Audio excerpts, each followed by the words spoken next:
All right, welcome. Today, we had a question about hip tightness. And so the question is, why do my hips feel tight even though I stretch regularly? I think it's a great question, and it's definitely a common one. I feel like oftentimes people will tend to just look at their bodies as like just thinking of the area that's uncomfortable. So in this scenario, it would be tight hips. So one would think, well, if I'm stretching them, stretching them, stretching them, how come they're not loosening up? But it goes deeper than that. Your whole body is connected. So like if you have, for example, a forward tilt in your pelvis, no matter how much you just try to stretch those hips, if you still have that tilt, for example, it's you're going to be restricted regardless. And then it's trying to figure out, well, where is in this example the tilt coming from? Like what's causing that? Yeah, totally. And unfortunately, I see that a lot. And there's also the time on task. So if, let's say you're a desk jockey and you're stuck at a desk all the time, and that's the predominant place you're in, then, it can do two things. It can shorten some muscles and then they can, get used to that short position like your hip flexors. But then it can also inhibit other muscles. So we talked about, glute amnesia or dead butt syndrome, where, literally people's butts are shutting down and shutting off when they're sitting for so many hours at a time. And so, the glutes on the backside. So to your point, Miranda, about the anterior pelvic tilt is like, well, that also lengthens the glutes and puts them out of a leverage position or out of the mechanical advantageous position that they're normally in.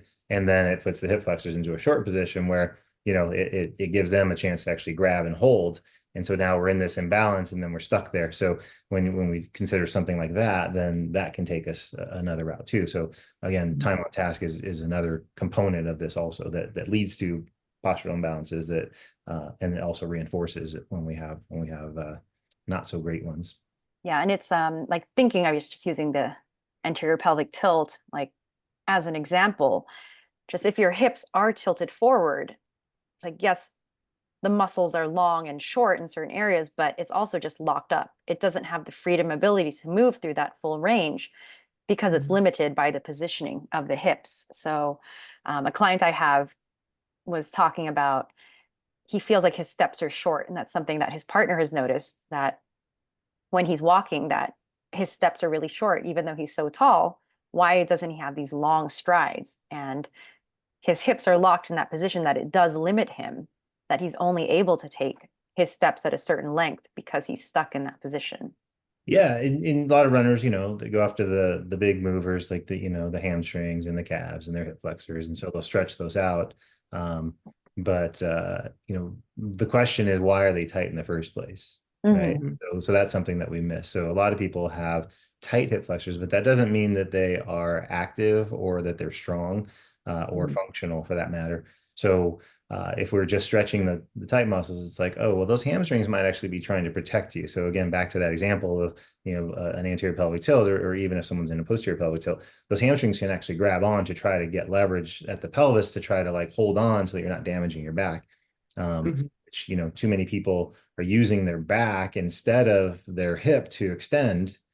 So to your point also about the stride length is like, well, yeah, if we're stuck anterior and then, we're in a position where we can get the leg through pretty well, but we're never truly getting the hip extension. So if the pelvis is neutral and in gait, what's supposed to happen is the pelvis is actually supposed to tip forward through extension, and then it's supposed to rotate back into a posterior tilt as we advance the leg underneath us and go forward.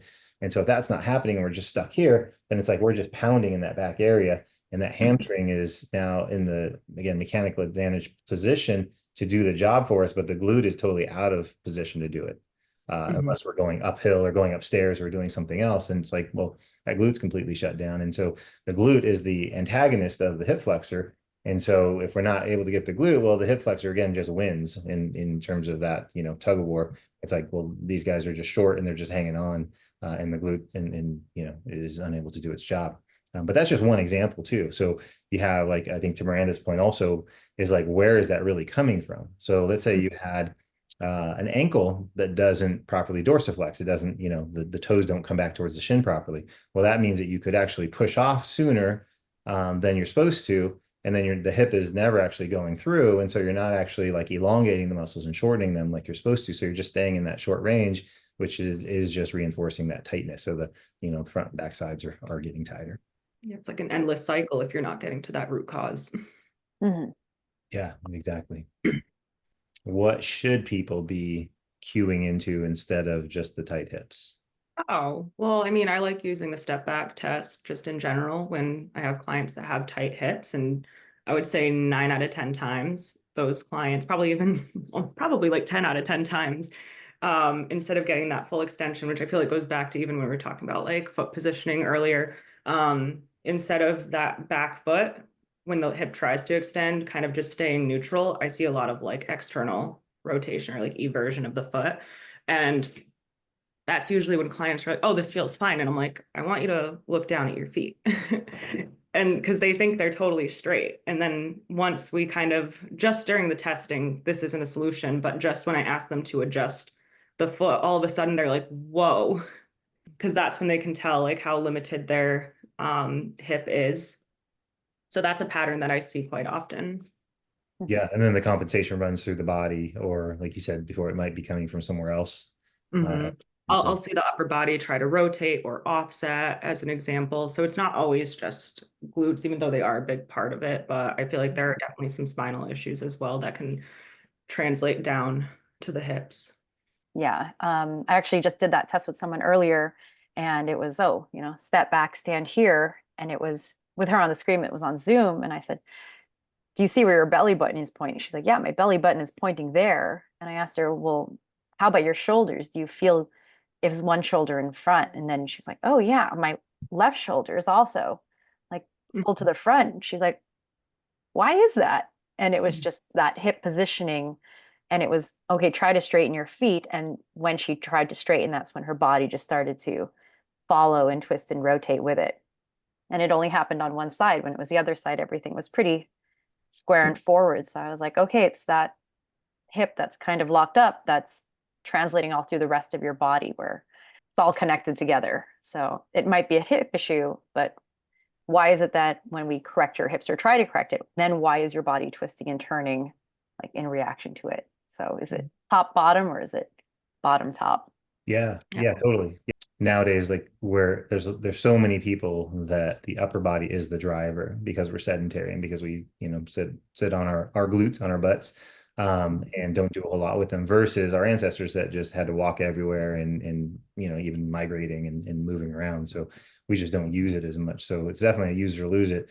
One thing I like to cue into also, I think that trunk positioning and just looking in the mirror as you're walking towards it, I think that's great because it gives you an idea of like if there's excessive movement versus just normal arm swing, then that's going to tell you that there's a lot of either compensation or driving by the upper body to help out the hips and tells you that you don't have the right mechanics there. And the other thing, foot position, but knee position as well.